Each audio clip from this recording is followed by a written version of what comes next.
Coach, it's good to see everybody. This is Ryan Maddox with Maddog's Coach's Kennel, back at you with another video, and I'm excited to talk about something that I'm not really sure that guys understand needs to be talked about. What I mean by that is it's so common. It is so common to hear coaches kind of subconscious, like they don't mean to do it maybe, but they just have this habit of talking shit about each other. And I'll give you an example. All right, years and years ago, I'm not gonna blast this dude out. He's a great guy, but I got a job with an organization, and as an assistant coach, walk in, and the first thing somebody comes up to me and says, he's another assistant, just blasting the style of play of the head coach, just saying, man, we've got all these athletes, we don't need to be sitting back in kind of a soft man-to-man.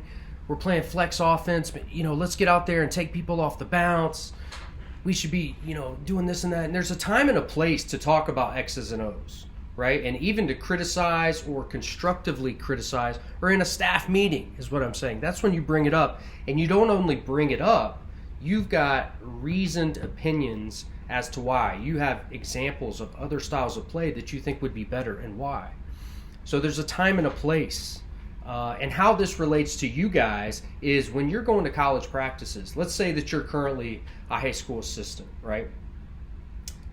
And for some reason you get some FaceTime with the head coach after practice, and he says, well, tell me about your current position, right? If you just blast out your head high school coach and say, we're doing this, but if I were the head coach, I'd be doing it this way.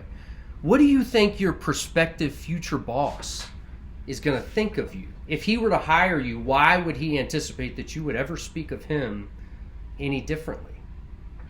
Right? So I want you to choose your words carefully, but more than that, I think it's nice, when guys kind of have a little script in their head. Not necessarily something word for word that's memorized, but laid out, meaning if somebody were to ask me about my high school head coach, what would I say about him? And I'm talking 3 things that you've learned, 3 things that you feel like you've absolutely benefited from, knowledge-wise, from being around this person. And I'll give you an example. So if somebody were to ask me about my old college boss, Duger Balcom, I would say, number 1, he never tried to be who he wasn't. He would constantly tell guys, listen, I'm not going to treat you as if you're a 5-star player, because you're not, but I'm not going to walk around like I'm Mike Krzyzewski or Roy Williams. I realize that I don't know it all. He was comfortable in his own skin, and his skin was different than a lot of typical coaches. His parents weren't involved in basketball. He got into coaching at a serious level when he was 35 years old. This is a guy who was a former city policeman, I believe, in Charlotte. He was a state trooper in North Carolina for years. Got into college coaching as a volunteer 4th assistant at age 35. But he always held on to those roots, and he was never pretentious. He never big-timed anybody because he wasn't a big-timer. And I appreciated that. And that's the first thing that I would say if someone asked me, what are some things that you learned or things that you appreciated about your old boss? Another thing is that his system, especially offensively, but really the grand package of how we played when I first started with him, just genius. And what I mean by that is, we played at the fastest tempo in the country. We shot the most threes. We tried to cause the most turnovers, get the most steals, and just have a helter-skelter pace. And what he would do purposefully is he didn't mind. He actually loved it, in almost a sinister way. He loved it if the other team hit their first 2 or 3 threes. If those threes were off breaking a press, and they were not threes that team typically took, because that lured them into 40 minutes of playing our style of basketball. He knew that same three-pointer in a rush state in the 36th minute of the game, that's not going to go when you're used to having to exhaust 28 seconds of a shot clock in a half-court possession, and you've got a micromanager coach. So that was something that I had to be around for months. I saw it in practice and felt it, but there were a couple of early season games my first year as an assistant with him that we won that way. We would get down, if not double digits, very close to it early, and he was not worried in the least.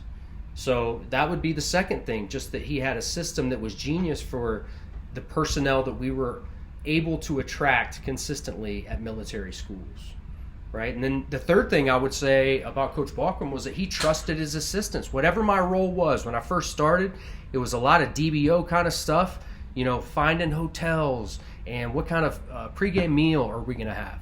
But he would set the parameters. This is what I want. This is what we can afford per room. Run with it. You come, I would always give him 3 or 4 options of what I thought would be, viable options for us on the road as far as a hotel. It might be, hey, I talked to the DBO over at High Point when they visited Winthrop. This is where they stayed in Rock Hill for the last 3 years. But there's also, a place that might be, 5-minute closer bus ride for the arena, those kinds of things. And we would compare and contrast the pros and cons of each hotel. But the point was, he allowed me to do my research and allowed me to do my job. That ran all the way up the line until, I was a recruiting coordinator for him. That he wasn't micromanaging me to say, hey, Coach Maddox, you're going to have to go out and watch this kid, this kid, this kid, and this kid. It was, you bring the guys to me, and then, you set those bowling pins up, and it's his job as the head coach to knock them down. But by that time, I had formed enough equity with this man that he trusted my judgment, right? So that would be, something that I highly encourage you guys is to just be positive about what you are doing and what these people around you are able to provide you. I'm not saying, I realize that some situations are not perfect. None are, right? In a high school basketball coaching scenario, a lot of times assistants don't have a lot of say-so. You may not have a position group. You may not have this. You may not have that. But you do have an opportunity to be on the bench with somebody, and somebody who's possibly grooming you to be a head high school coach, or if you're watching this channel, possibly a college coach. And here's the deal, fellas and ladies. You don't always have to stay with the same program that you're in, whether it's high school, AAU, anything. You don't have to stay with that program indefinitely. If you're a volunteer coach, you don't owe these people anything. Now, when you volunteer, when you give them your time, you need to give them your best. Always give them your best. I'm sure you're doing that.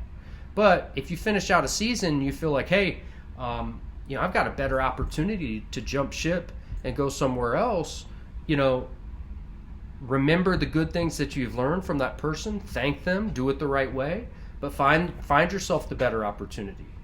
But that does not mean that you need to shit on the previous coach when you're talking to college coaches. Think about that. I mean, it's just logical. If I'm a head college coach and a young, bright high school assistant, AAU coach, whatever you may be, maybe a former GA from another college, walks in the door, and either it's egregious or there are undertones of shit talking, right? Another thing is, this is a small world. Basketball is a small fraternity, even though it doesn't seem that way sometimes.